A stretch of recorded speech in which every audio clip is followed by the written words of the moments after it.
Happy Saturday.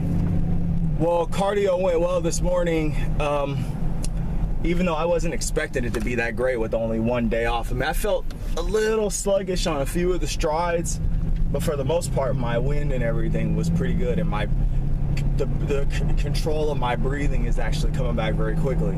Now, that is a byproduct of being someone that has ran a lot in their lifetime, so it's not always that easy just to get your breathing back right. And another thing too is, like I've always said, you know, since I've been making these videos for the most part, I force myself to breathe out of my nose full time when I'm running. So that really does help to, you know, it really makes you, you know, keen, and, you know, it makes you make smart decisions while you're out there, especially if you're doing, you know, 30 minutes like myself, where you're keeping your heart rate in a certain range. You know, I keep it above that range where I'm burning fat, and then I keep it below the range of, you know, the more like highly active cardio. I would say that I do get some cardio in there as far as for performance, which, you know, I like, and I honestly think that that is a big difference between the my riding capability now and my riding capability back when in 2013. For one, I was leaner, but for two, I have much better cardio. So if you're tired, you're gonna make bad decisions. Just like, you know, when you spar or anything in boxing or mixed martial arts or, you know, Jiu-Jitsu, you know, if you get tired, you start making bad decisions. And so, you know, that's probably a, you know, a byproduct of that as well. Better cardio, better decision making, less mistakes, more confidence when you're out there, which is what I'm looking for. I'm looking to get back my confidence that I had in 2013 and then move up from there. And I'm very patient, so we'll get there. You know, I'm not too concerned about it. You know, I just take it one day at a time. So we have legs today. I'm gonna hit it. You know, I'm getting after these deadlifts today. It's my deadlift day, so I'm happy to be here. You know, I do wish I was a little bit more rested on these days, but I feel that, you know, it does pay dividends, you know, over time. Working out, for one, doing two a day fasted, that's gonna pay off, because that's my 3 days a week. 3 days a week I work out fasted in the morning, so that's one, you know, really good thing. And number two is I'm gonna get the fat off quicker, you know. So, you know, I just feel like it, you know, it's just gonna be a tremendous thing 6 months from now. If I can do, I don't even gotta go overboard. You know, I can ride 1 day a week and do my 3 days a week, 2 days. And in 6 months, my carbs are dialed in right. I should be exactly where I want to be. So, and if it takes 9 months, that's fine. I'm not really concerned about it. You know, I'm a very patient individual. I've done this so many times. I've cut so many times in my life that you know, my first major cut back in like 99 took me like 9-10 months, and I had nowhere near the intelligence that I have now. I was doing like crash course stuff, you know, crazy stuff. So my, you know, methodology that I'm using now, you know, for the most part, it's enjoyable. I was just telling my friend, you know, yesterday, I can eat pizza and still stay in my deficit, in my carb deficit. So you know, I'm not tripping. I'll get there. So that's actually kind of what I wanted to talk about today. Not kind of, but that is what I wanted to talk about today, is this whole idea of exercise. You should not use your exercise as your main source of burning calories. That should be your diet plan or your lifestyle. Your lifestyle that you have taken on should be what keeps you in a calorie deficit, and that's what should be the cornerstone of your fat loss. If you are balancing your fat loss on exercise, what happens when the exercise isn't there anymore? Which can happen. You know, you can get hurt like I did and put weight back on. You You know, that I'm basically telling you one of the mistakes I made. Overeating, underactivity.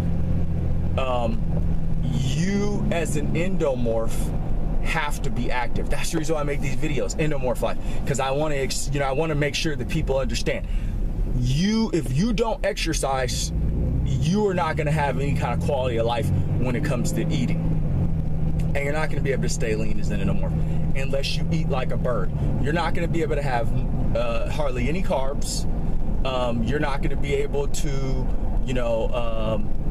stay lean. You're not going to be able to go out and enjoy foods without, being like, self-conscious and, worried and having all this anxiety around eating.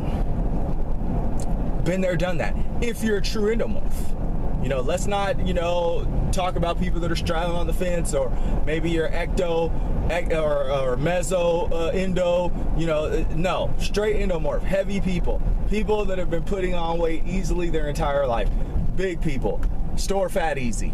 If you don't exercise and you don't move your body, at least walking several days out of the week, exercising, moving your body, constant movement, and taking maybe 1 to 2 days off a week, if you're just doing like modest stuff, you're gonna have a very hard time keeping weight off, and you're gonna have a very hard time getting to the physique that you want to get to. Now, can you do it? Yeah, I did it on a raw vegan diet, but I consider that crash course. And as I said, I didn't like my physique when I was doing that diet. So it's up to you.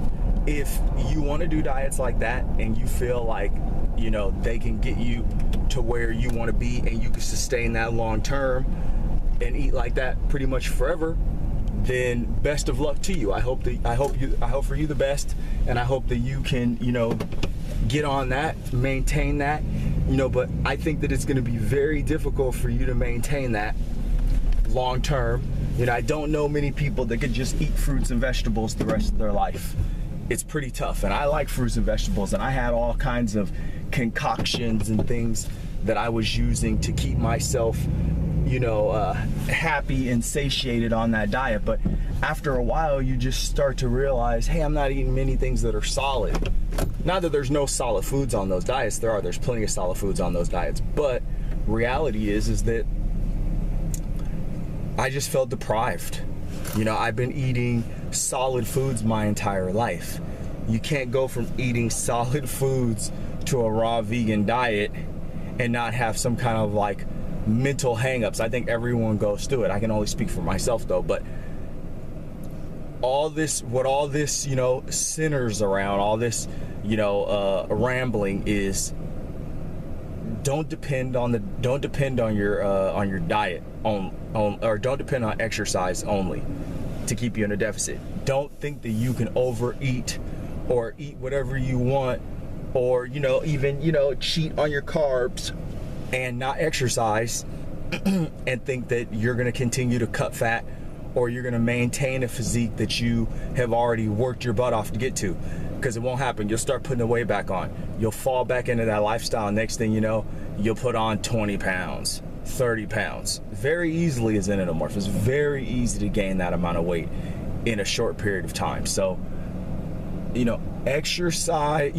exercise as a supplemental, thing or additive to lose weight and to maintain weight loss.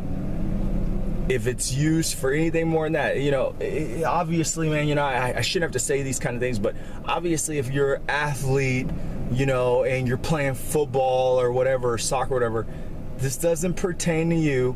You have to do exercise, obviously. This is for people that want to burn fat and keep fat off. That's what this message is for. And that's the only people that I'm talking to. I'm not talking to superior athletes. Go find someone else's channel that's going to talk about that, that's in Endomorph. I don't know. Maybe one day when I research the topic more, then maybe I'll have some insight about it. I don't have any insight about it right now. I'm fine with that. I don't need to be the smartest person in the room. I don't care. I read everybody else's stuff, and the stuff that I talk about on this channel is tried and true. It's nothing that I just read and like guessed up or whatever. It's stuff that I've applied to my own life that has worked. So give it a try. Focus on your eating mainly. Dial in your especially your carbohydrates for someone that doesn't do anything every day. And then, use the exercise to supplement that to help you burn more fat. And then if you're feeling lethargic and sluggish and all that stuff, then you bump up your carbs over time, with that. You bump up your carbs, based off of how you feel.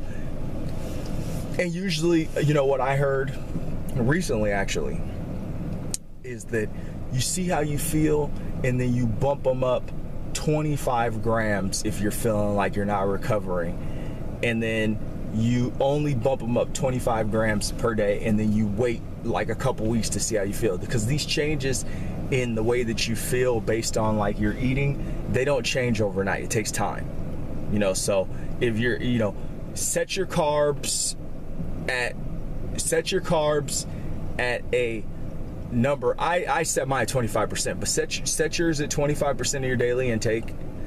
And then if you're not feeling good or you're feeling great, don't take them under 25. Don't go under 25% of your calories for carbs. It's just it's ridiculous. 25% is fine for anybody, that's an endomorph. 25%, will get you what you absolutely need. I'm not going to say that it's high carb, but 25 carbs is good. And then if you're not feeling so great, you're not recovering, that efficiently, bump it up 25, keep it at that for a couple weeks, see how you feel, see if the body kind of settles into that. You could add in some oats or something every day, a cup of oats or something like that. I don't know, that should be 25 grams. Whatever 25 grams amount is, just add a serving of that. And if that's not working, then, bump it up another 25. But I wouldn't bump my carbs up more than 50 grams. Because you're just going to be spiking your insulin. Endomorphs have to watch that insulin, man. You have to watch the insulin. If you're boosting your insulin, you are doing so much harm to yourself as far as like fat loss and how much time you're going to have to stay in a deficit. If you spike your insulin, the more you spike your insulin, you're just saying, I want to be in a calorie deficit for, this much longer. Every time you spike your insulin, you're just adding days onto your cut, adding days onto your cut, adding days onto your cut. Don't spike your insulin. Happy Saturday.